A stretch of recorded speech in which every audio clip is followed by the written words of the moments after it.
In this series, I'm going to talk to you about another way to sharpen your tools. In fact, this is the way to put a clean, fresh edge on a tool that doesn't necessarily need to go back to the grinder. And for that, I might use a diamond edge file, and they come in different grits: fine, extra fine, and medium grit. And on the surface of this are industrial grade diamonds.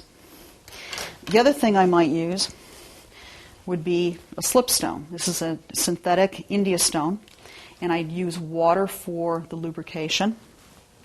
And I simply use this to put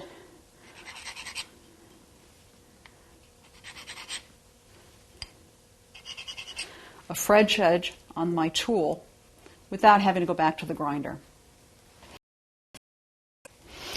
Sometimes these stones will get a little gritty or dirty, and the way to clean them is to use some wet, dry sandpaper and place it on a surface, a flat surface. If you've got some granite that's very solid and very smooth, that will work.